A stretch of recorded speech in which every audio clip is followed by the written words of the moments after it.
that become established. Wuhan and surrounding cities remain in virtual lockdown, villagers even barricading themselves against a virus that does not respect borders. And the WHO has also announced that tomorrow it will reconvene its committee to decide if this is a public health emergency of international concern that would trigger an international response. But the team who has just returned from China praised the country for its handling of this outbreak. The fact that to date we have only seen 68 cases outside China and no deaths is due in no small part to the extraordinary steps the government has taken to prevent the export of cases. For that, China deserves our gratitude and respect. And they're doing that at the expense of their economy and other factors. There is no end in sight, though. Confirmed cases are now just under 6,000, more than the number in China infected during the SARS outbreak in the early 2000s.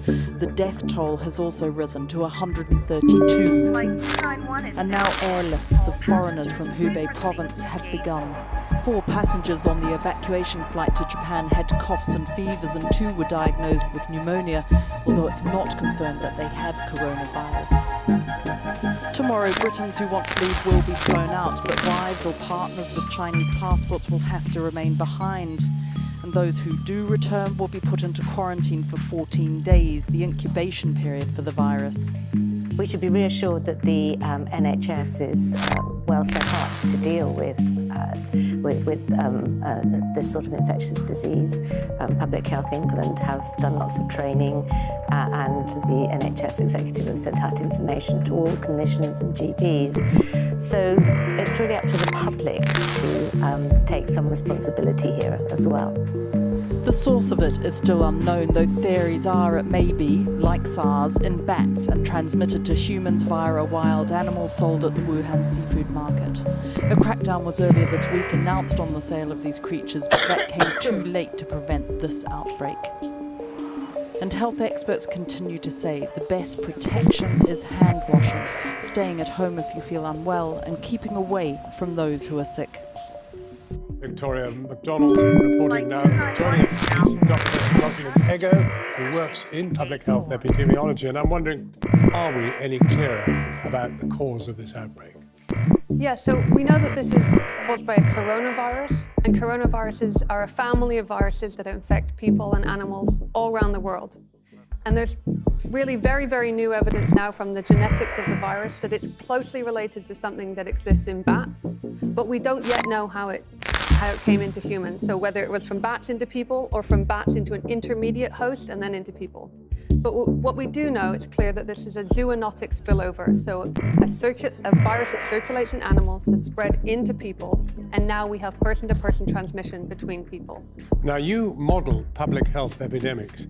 Some scientists have models that suggest maybe 100,000 cases will flow from this outbreak. What does that tell you? So at the very beginning of outbreaks and epidemics, there's a lot of uncertainty, especially around key characteristics of the virus. So for example, from when somebody gets infected to when they start to become symptomatic, or when do they start to shed virus, these durations are very important. And that means these early estimates, there's a lot of uncertainty. There's a wide window of what we might expect to see. And as time goes on and we learn more, our confidence in our estimates will come down, and that will allow us to better understand what we expect to see. Is it sensible to have people So repatriating Britons is absolutely fine. And the key thing is that this is an enormous city. There are a lot of cases, but on an individual level, it's still quite it's unlikely that the people will be infected. But as was mentioned, the people coming back are going to be closely looked after and monitored. So if they do show symptoms, or if they, then they'll get, medical assistance as quickly as possible. And there's very unlikely there'll be any transmission into the community. Now, actually, we heard somebody at the WHO saying that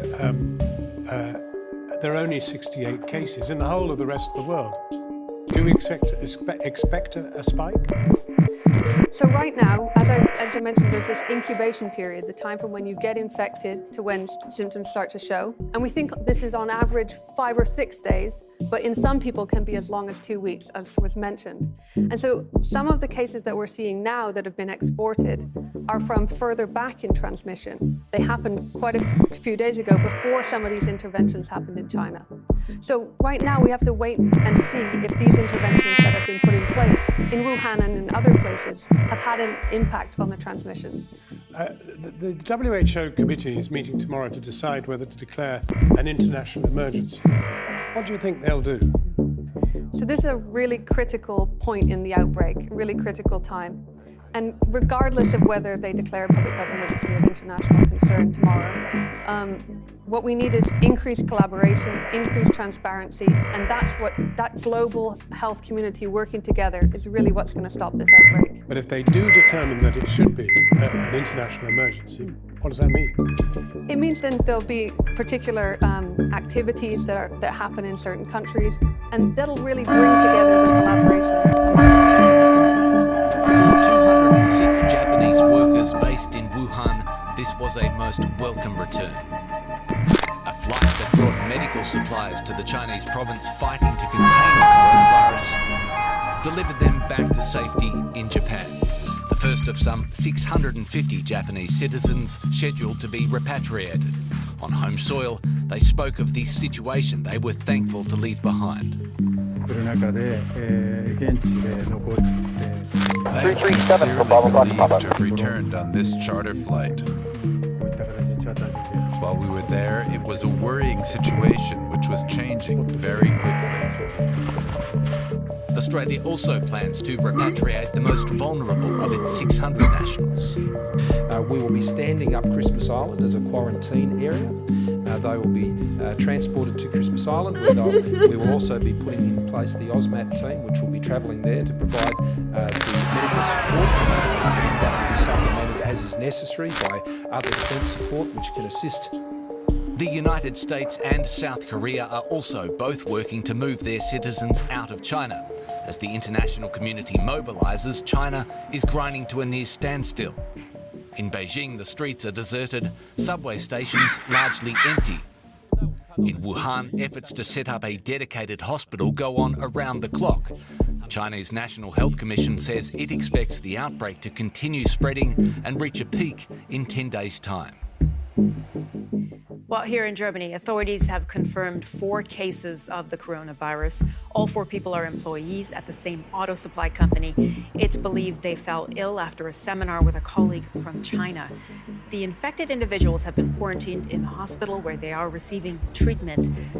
And meanwhile, Germany's health minister says there are plans to evacuate around 100 German nationals from Wuhan by plane. We need to be vigilant and prepared, but we should maintain a proper sense of scale.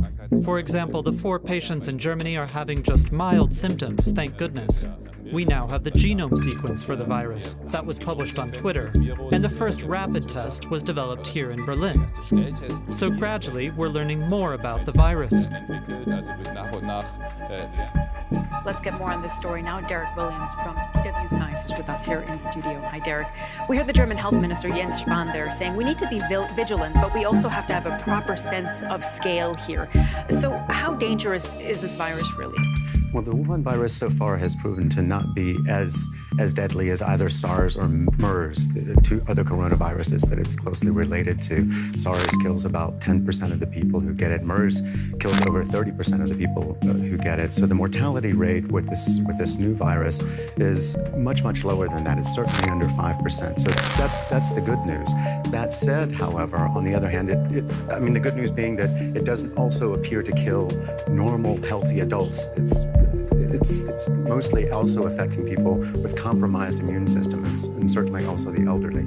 However, that said, it is a serious disease, and the seriousness, with a lot that's in many ways very similar to classic pneumonia, and so it has to be treated. And so the question is to what extent are healthcare providers going to be overwhelmed if really thousands and thousands and thousands of people get it all at once? And that's why we're seeing efforts to contain this virus ramping up. And scientists in Australia now say they have grown a version of this virus in a lab. How could that help stop the virus? Well, it's very important to have live stocks of the virus for a number of different reasons. First of all, it helps you in testing. When you're testing for vaccines, it helps you for selectivity